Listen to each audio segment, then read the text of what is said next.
The great hall of the Galactic Council was filled with the sounds of 100 different species talking at once. Ambassador Daniel Harris stood at the human podium and kept his face calm, even though his heart was beating fast.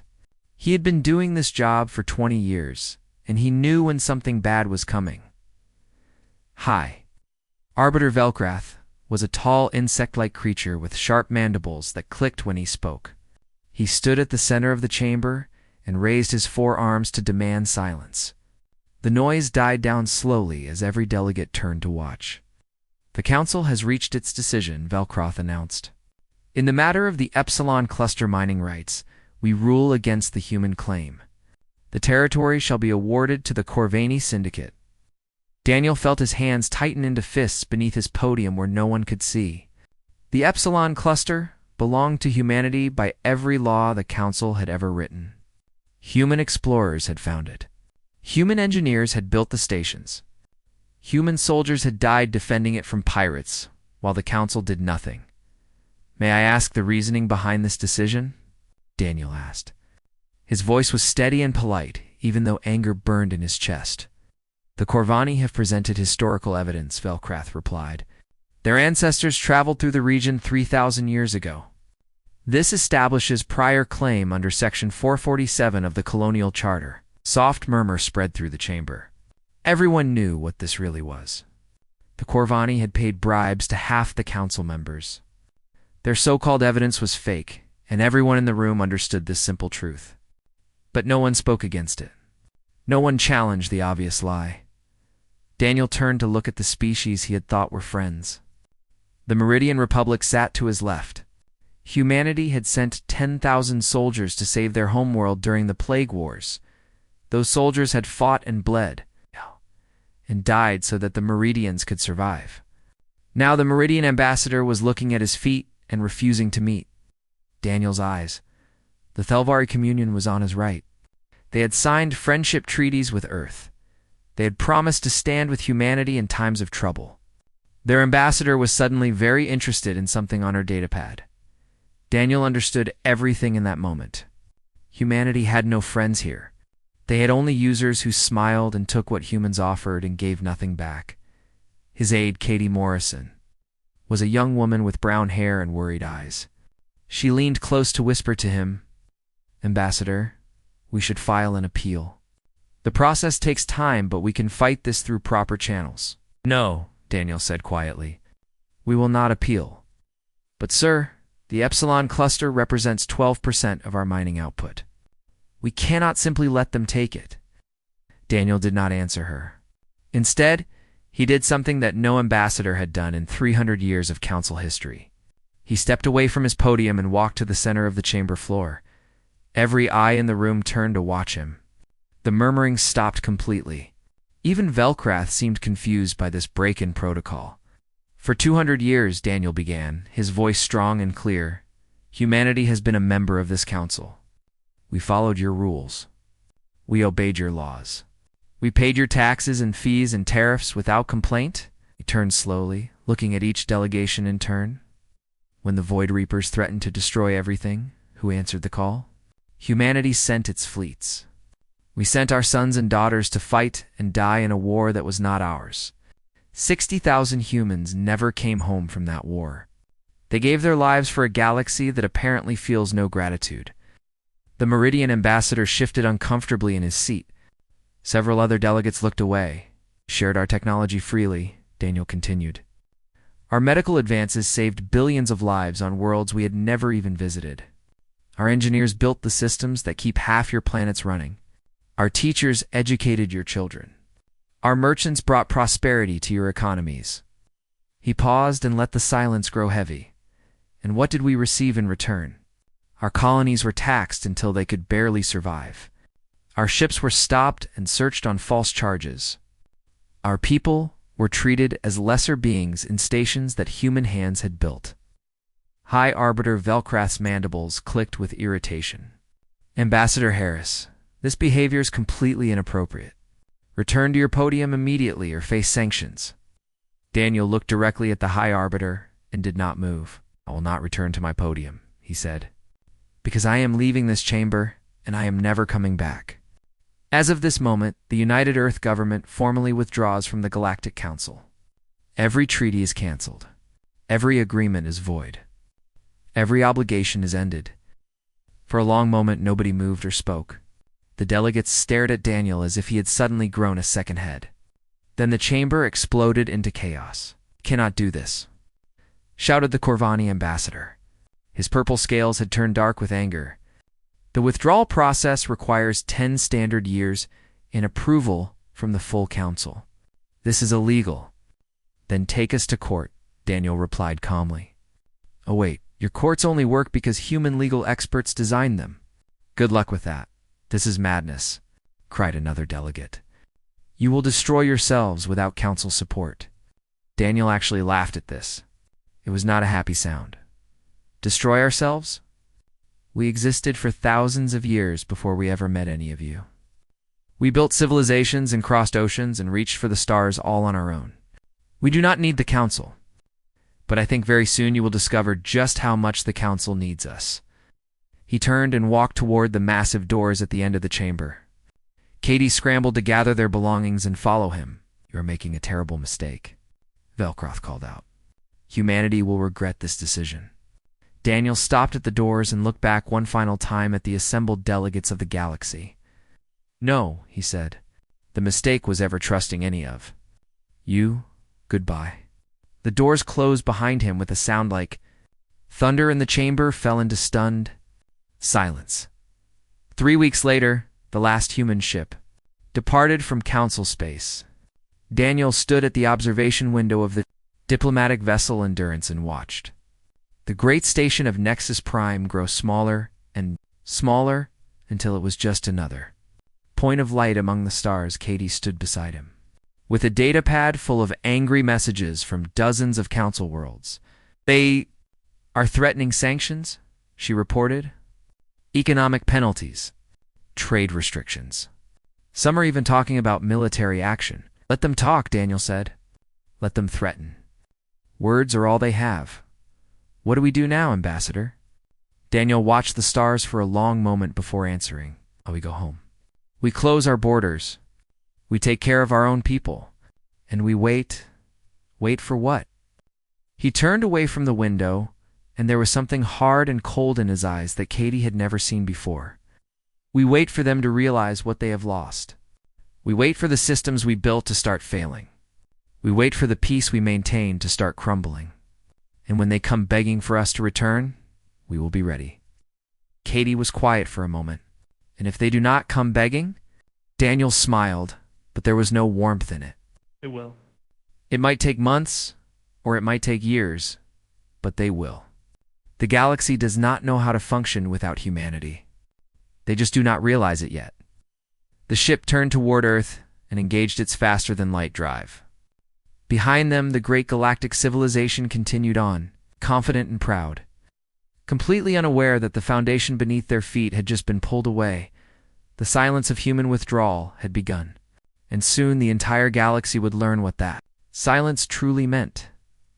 6 months passed. After humanity closed its borders and the galaxy began to notice that something was very wrong on the agricultural world of Harvest Prime, Administrator Yulthax stood in her control room and watched her screens flash red with warning lights. She was a tall creature with gray skin and 3 eyes that blinked rapidly when she was stressed. Right now, all 3 eyes were blinking constantly. "What is happening?" she demanded from her technical staff. "Why are the farming systems failing?" Her chief technician was a nervous young male who kept wringing his 4 hands together. "The automated harvesters have stopped responding to commands. The irrigation network is sending water to the wrong fields. The seed distribution system thinks it is winter when it is actually summer. Then fix it." Yulthak shouted. "Cannot," the technician admitted. "These systems were designed by human engineers. They use encryption codes that only human-certified personnel can access. We have tried everything, but the machines will not accept our commands." Oelthax felt her stomachs twist with fear. Harvest Prime was one of the most important food producers in the galaxy. 32 different worlds depended on the crops grown here. Without the automated systems working properly, they could produce maybe a quarter of their normal output. Contact the human contractors, she ordered. Pay them whatever they want, K Administrator. There are no human contractors to contact. They have all returned to Earth space. Their communication channels are closed. Their offices are empty. They are simply gone. Yule Fox sank into her chair and stared at the flashing warning lights. For the first time in her long career, she had no idea what to do. Similar scenes were happening across the entire galaxy. On Station Kalos, the largest medical facility in 3 sectors, Dr. Velmuth faced a nightmare. The regeneration tanks that could heal almost any injury had locked themselves down. Their software licenses had expired, and the human company that owned the technology was no longer accepting renewal requests. We have 600 patients waiting for treatment, his assistant reported. Some of them will die without access to the tanks. Send another message to the company headquarters on Earth, Dr. Velmuth ordered. I have sent 47 messages already. The only response is an automated recording that says human commercial operations in council space have been suspended indefinitely. Dr. Velmuth looked at the rows of patients lying in beds, waiting for treatment that might never come. He had trained for decades to save lives. Now he could do nothing but watch people suffer, because a machine refused to obey him. The military forces of the galaxy discovered their own problems. Commander Thelrak of the Meridian Defense Fleet was conducting a routine patrol when his navigation officer reported something disturbing. Sir, our star charts are no longer updating. The last refresh was 6 months ago. Use the backup systems, Thelrak ordered. These are the backup systems, Commander. The primary systems failed 2 months ago. Both networks rely on human-maintained databases for current information. Thelrak felt a chill run down his spine. Space was not static. Stars moved. Asteroid fields shifted. New hazards appeared while old ones disappeared. Flying with outdated charts was like walking blindfolded through a minefield. How many ships in the fleet are affected? All of them, Commander. Every vessel in the Meridian Navy uses the same navigation systems. Thelrak realized that his entire fleet had become effectively blind. They could still travel, but they had no reliable way of knowing what dangers lay ahead. One wrong jump could send a ship straight into a gravity well or an uncharted debris field. The economic systems of the galaxy suffered perhaps the worst damage of all. Human banking institutions had served as neutral middlemen for interspecies commerce for over a century. They handled transactions between species that did not trust each other. They guaranteed payments and verified credits and kept the whole complex machine of galactic trade running smoothly. Without them, everything fell apart. The Thelvari tried to buy supplies from the Corvani, but the Corvani did not trust Thelvari's currency. The Meridians tried to sell manufactured goods to the Hive Collective, but there was no neutral party to hold the payments in escrow. Trade deals that had worked perfectly for generations suddenly became impossible. On the Corvani homeworld, First Minister Kethral called an emergency meeting of his advisors. He was furious and frightened in equal measure. Our economy has collapsed by 40% in 6 months, he shouted, slamming his fist on the table. How is this possible? His economic advisor was an old female with faded purple scales who had served 3 different first ministers. She spoke carefully because she knew her words would not be welcome. The humans were more important than anyone realized. They were woven into everything. Their technology runs our factories. Their software controls our transportation. Their banking handles our trade. When they left, they took all of it with them.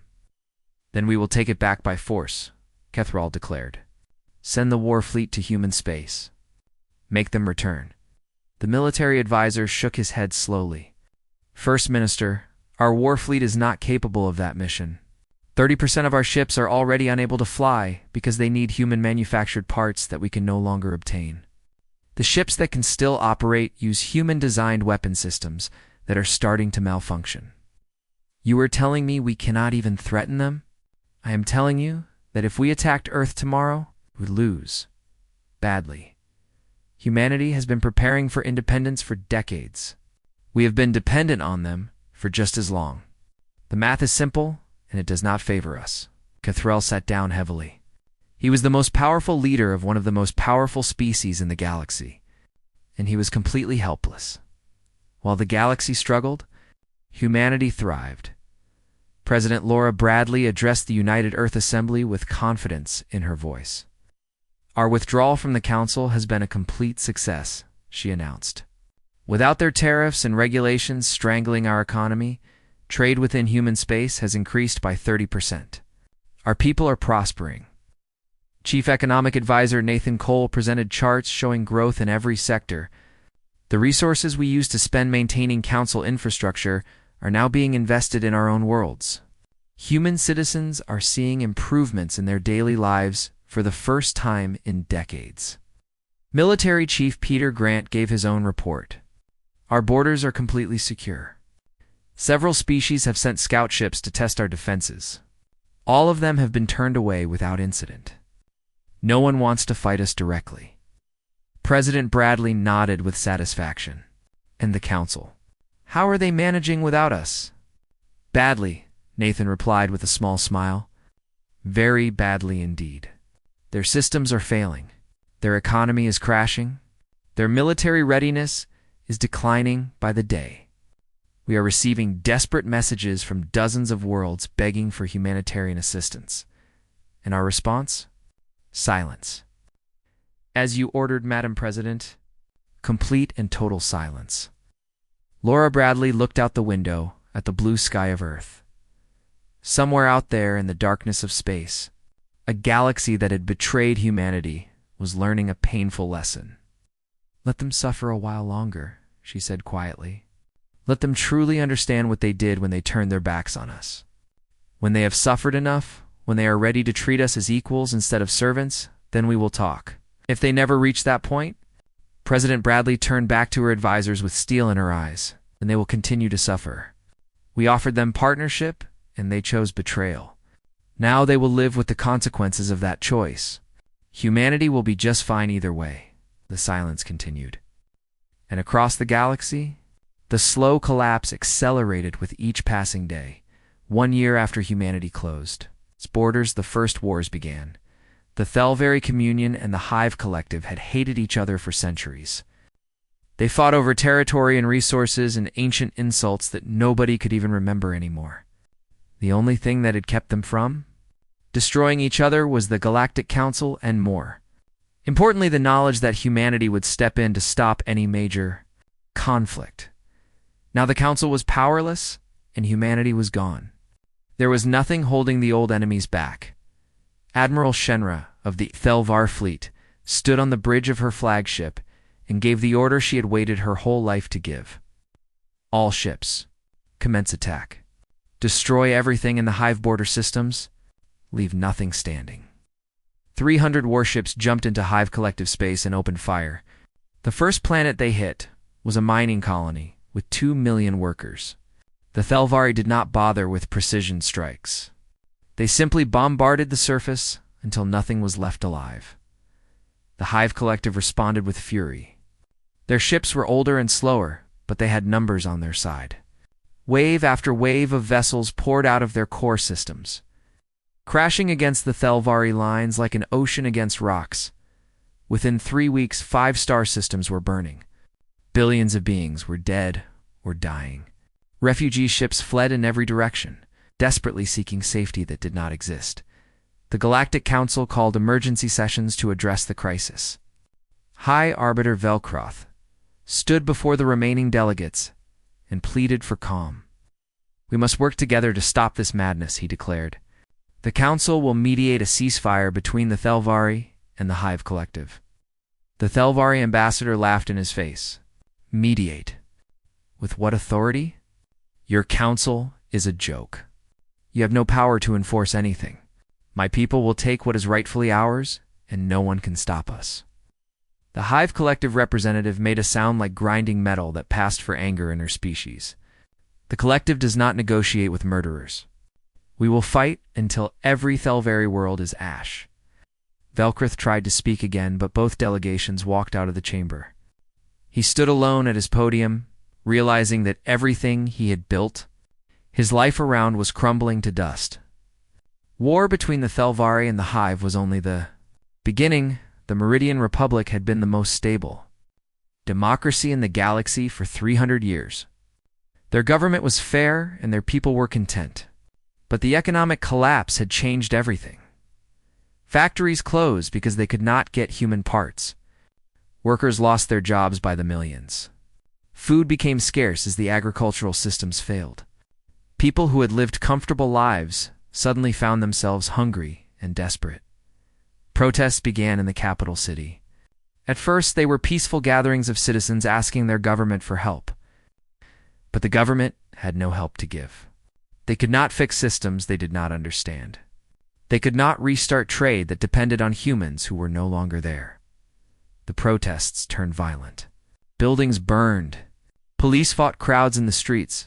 The elected president went on broadcast to beg for patience. But someone threw a bomb at the government building while she was speaking. She survived, but 30 of her staff did not.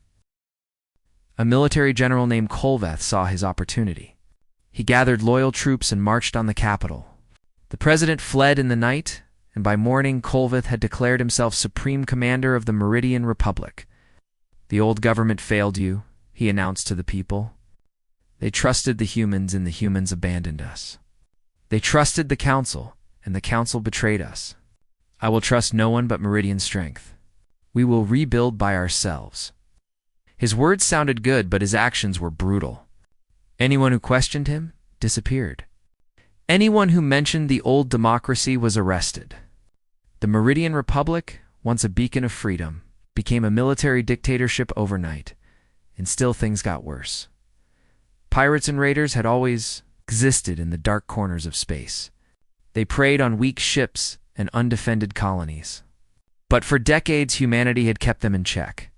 Human patrol ships guarded the major trade routes. Human military bases provided safe harbors for merchants. Human intelligence networks tracked criminal fleets and warned potential targets. Now the patrols were gone. The bases were empty. The warnings had stopped coming. The pirates realized they had nothing to fear anymore. They came out of hiding by the thousands. Entire fleets of raider ships descended on the shipping lanes like hungry wolves finding an unguarded flock. Trade that had not already died from the economic collapse was murdered by pirate guns. Merchant captains refused to fly because the risk was too high. Supplies stopped moving between worlds. Planets that depended on imports began to starve. On Nexus Prime, the Great Council building stood nearly empty. More than half the member species had withdrawn their ambassadors. Some could no longer afford to maintain diplomatic presence. Others were too busy fighting wars, or putting down rebellions, or simply trying to survive. Velcroth walked through the silent halls where once 1,000 voices had debated the future of the galaxy. His carapace had cracked with stress and age. His mandibles moved constantly in nervous patterns he could not control. A young aide found him standing in the main chamber, staring at the empty podiums. There is a transmission from the Outer Rim. Another 3 systems have declared independence from the Council. Of course they have, Velcroth said quietly. Why would they stay? We offer them nothing. We protect them from nothing. We are nothing, sir. What should we do? Velcroth did not answer for a long time. When he finally spoke, his voice was barely a whisper. I stood in this chamber and watched humanity walk away. I told them they were making a mistake. I told them they would regret leaving. He made a sound that might have been a laugh or might have been a sob. I was the one who was wrong. They knew exactly what they were doing. They knew what would happen without them. And they let it happen anyway because we deserved it. In the refugee camps that had sprung up in neutral space, beings from 100 different worlds huddled together in misery. They had fled wars and famines and collapses. They had nowhere to go and no one to help them. A young Corvani named Selthan sat in a crowded shelter and composed a message on a battered communication device. He had been a student once, studying human literature at a university that no longer existed. He had admired humanity's stories about hope and resilience and never giving up. Now, his world was starving because his leaders had stolen from the humans and the humans had left. He had no hope of his own anymore. But maybe the humans still had some to spare. He typed slowly, choosing each word with care. To any human who receives this message, my name is Selthan. I am nobody important. I am just a young person who made the mistake of being born on a world ruled by fools. My people wronged your people, and I am sorry. I know that does not mean much, but I want you to know that not all of us supported what our leaders did. Some of us admired you. Some of us wanted to be your friends. If there is any kindness left in your hearts, please help us. Not because we deserve it. We do not deserve anything. Help us because that is who you are. That is what makes you human. He sent the message toward Earth's space, knowing it would probably never be read. It joined millions of other desperate pleas crying out into the void, somewhere on Earth. In a quiet monitoring station, a young technician named Amy Patterson saw the message arrive. She read it twice and felt something twist in her chest. Then, she forwarded it to her supervisors with a simple note attached. Maybe we should start listening. The supervisors read the message. They forwarded it higher. And somewhere in the halls of power, first small cracks began to form in humanity's wall of silence. 2 years after humanity walked away from the galaxy, a single human ship appeared at the edge of council space. It was not a warship. It carried no weapons that anyone could detect. It was a simple diplomatic vessel named Horizon. And it moved slowly through space as if it had all the time in the universe. The news spread faster than light itself. Within hours, every government that still functioned had sent representatives, racing toward the neutral station where the human ship had docked. They came in fast cruisers and slow freighters and everything in between. They came because this was the first sign of hope anyone had seen in 2 terrible years. The station was a battered old trading post called Haven's Rest. It had survived the chaos because it was too small and too poor for anyone to bother destroying. Now it suddenly found itself hosting the most important meeting in galactic history. Daniel Harris walked down the boarding ramp of the Horizon and stepped onto the station deck. He looked older than he had 2 years ago. His hair had gone gray at the temples and deep lines marked his face, but his eyes were the same, sharp and watchful and missing nothing. Katie Morrison walked beside him. She was no longer a nervous young aide. 2 years of watching the galaxy burn had hardened her into something stronger. They made their way to the station's largest meeting room. It was a shabby space with flickering lights and seats that did not match, but it was packed with representatives from every major species in the galaxy. Daniel saw familiar faces in the crowd. The Corvani ambassador who had gloated over stealing the Epsilon cluster, the Meridian delegates who had looked away when humanity needed them, the Thelvari who had broken their treaties without a second thought. And at the front of the room stood High Arbiter Velkrith. He looked like a shadow of his former self. His carapace was cracked in a dozen places. His antennae drooped with exhaustion. The proud leader who had once dismissed human concerns now stood hunched and broken. Daniel walked to the center of the room and stood facing the assembled delegates. He did not speak. He simply waited. The silence stretched on for a long, uncomfortable moment. Finally, Velkrath stepped forward. His voice was hoarse and weak. "Ambassador Harris, you came. You called," Daniel replied simply. After 2 years of silence, the council sent a formal request for talks. "So here I am." "We are grateful," Velkrath said. "More grateful than words can express. I did not come for gratitude. I came to listen. So speak." Velkrath looked around at the other delegates. They nodded encouragement, but none of them wanted to be the first to say what needed to be said. So the High Arbiter swallowed his pride and spoke the words himself. "We were wrong. The Council was wrong. Everything we did to humanity was wrong. We betrayed you, and we have paid the price for that betrayal." "Yes," Daniel agreed. "You have. Billions have died," Velkrith continued. His voice cracked with emotion. "Wars rage across a dozen sectors. Our economies are destroyed. Our governments have fallen. Our people are starving and we cannot help them. No. We have been watching." The statement sent a ripple of surprise through the crowd. The Corvani ambassador pushed forward. "You have been watching? You saw us suffer, and did nothing. Daniel turned to face him with cold eyes. I remember you. You stood in the council chamber and demanded the Epsilon cluster. You bribed officials and forged documents and stole what was ours. How are those mining operations working out for you? The Corvanus scales flushed dark with shame. The Epsilon cluster had proven worthless without human extraction technology. His people had gained nothing but the hatred of the one species that might have helped them.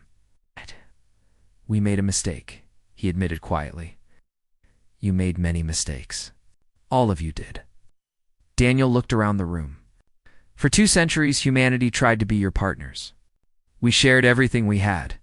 We asked only for fairness and respect. You gave us neither. You used us and mocked us and betrayed us the moment you thought you could get away with it. No one argued. No one could. So yes, Daniel continued, we watched you suffer. We watched your civilization tear itself apart. Some of us felt satisfaction. Some felt sorrow. But none of us felt surprise. We knew this would happen. We warned you this would happen. And you did not listen. Velcrath lowered his head. We are listening now. Please, Ambassador Harris, tell us what we must do. We will agree to anything. Daniel studied the broken High Arbiter for a long moment. Then he gestured to Katie. She stepped forward with a datapad and handed it to Velcroth. These are our terms, Daniel said.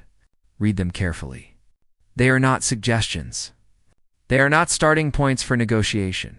They are absolute requirements. Accept them all, and humanity will return. Reject any of them, and we leave forever. Velcrath began reading.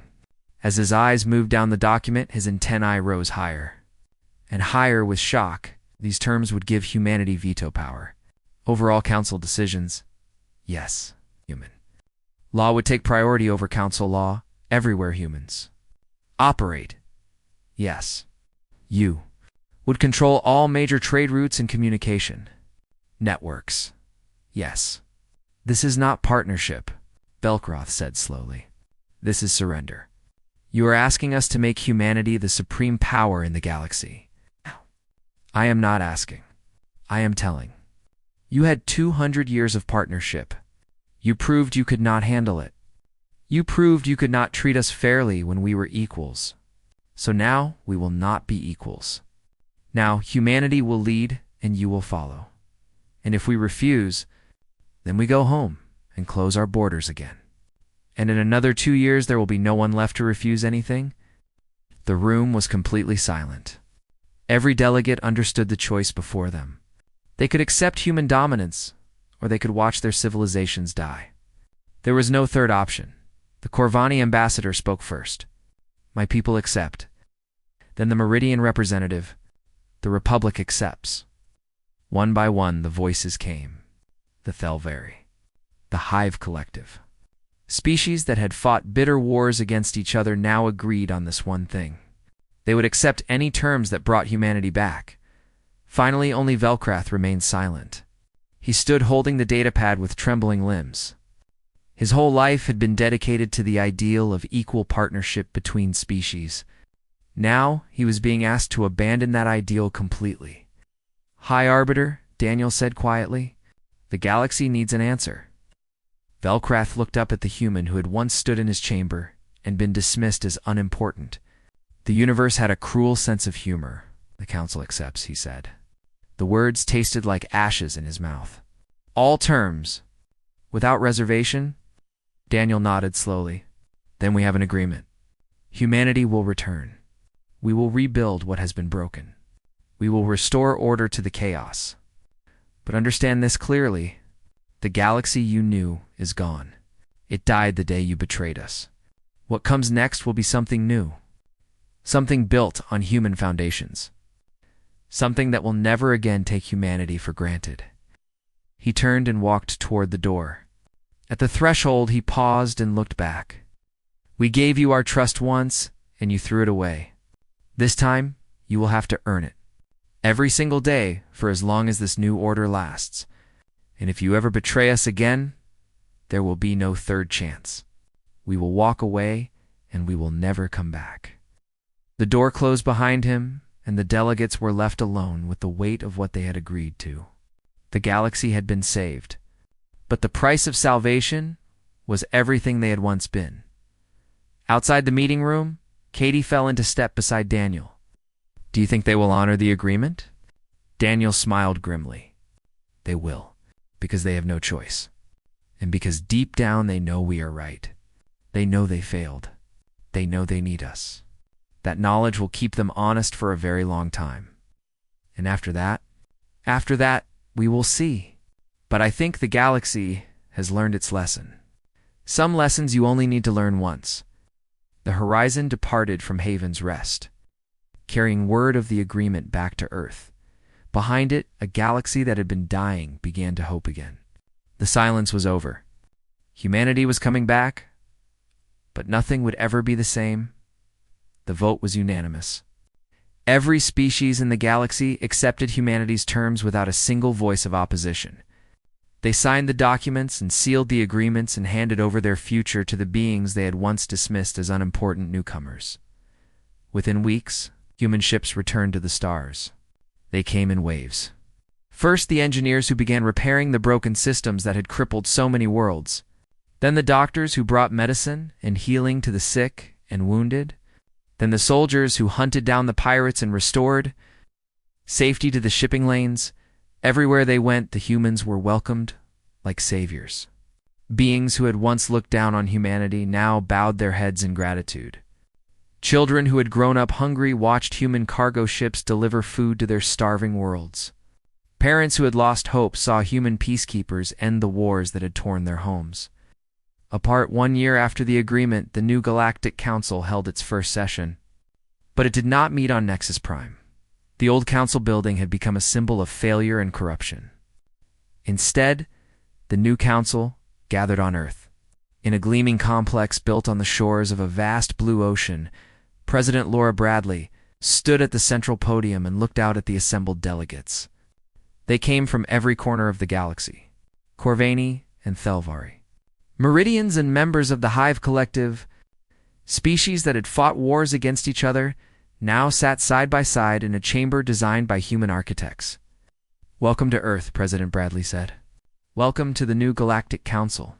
The delegates listened in respectful silence. No one interrupted. No one whispered to their neighbors. They had learned the cost of disrespecting humanity. 5 years ago, we were betrayed by those we called friends, the president continued.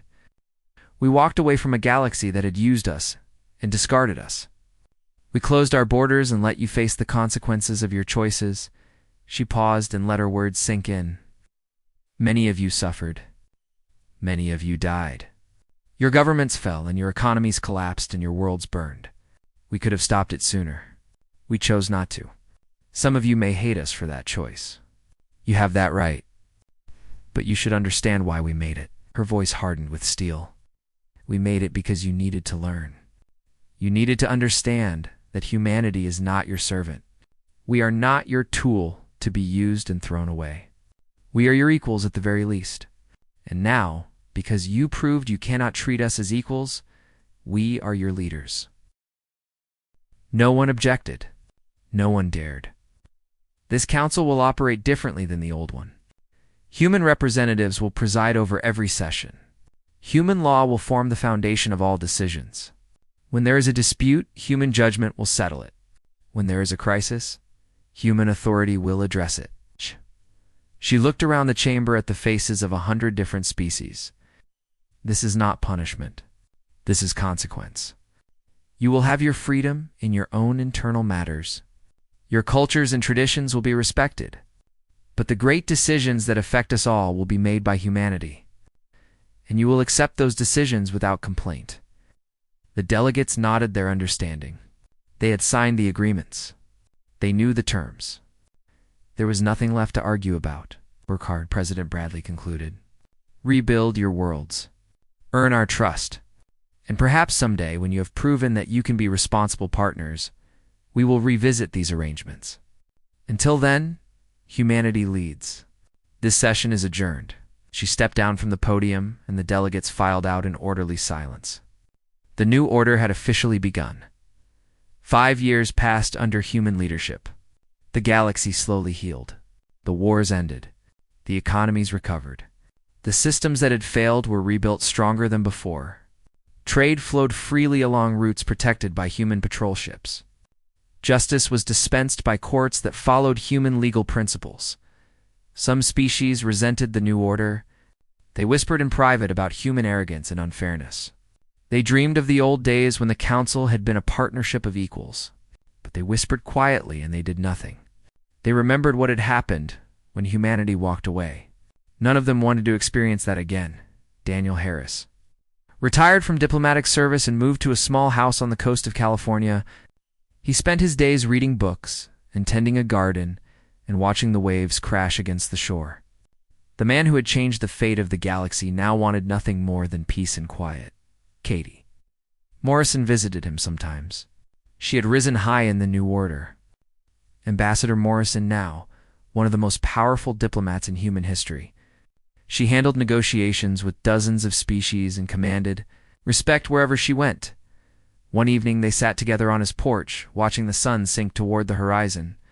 The sky turned orange and pink and purple as the light faded. "Do you ever regret it?" Katie asked. "Walking away all those years ago?" All the suffering that followed. Daniel was quiet for a long moment. He had asked himself that question many times over the years. "I regret that it was necessary," he finally said. "I regret that they forced us into that position. I wish they had simply treated us fairly from the beginning. I wish all those beings had not died in the chaos." He turned to look at her with old, tired eyes that still held a spark of the steel she remembered. But regret the decision itself? No, never. The galaxy needed to learn that humanity matters. That we are not to be taken lightly. That our friendship is valuable and our anger is dangerous.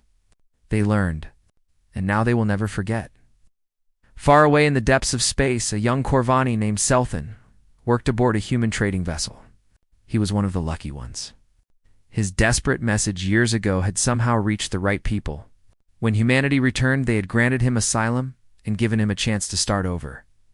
Now he served alongside humans, learning their ways, studying their history, trying to understand the species that had risen from obscurity to rule the galaxy. The ship's captain was a man named Paul Henderson. He was rough and plain-spoken but fair in his dealings.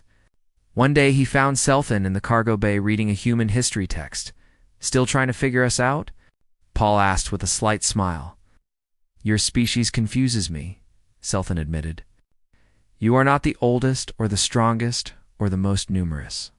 Yet here you are leading everyone else. How did this happen?" Paul settled down on a cargo crate and thought about the question. "I think it is because we are stubborn," he said. "When someone tells us we cannot do something, we do it anyway. When someone hurts us, we do not just get angry. We get even. And then we get better." "But you also help," Selthan said. "Even after everything my people did to yours, you still help us. You saved my life when you had no reason to." "Yeah, well," Paul shrugged. "That is the other thing about humans. We hold grudges, but we do not hold them forever. Give us enough time, and we will forgive almost anything. We remember, but we move forward." He stood up and stretched his back.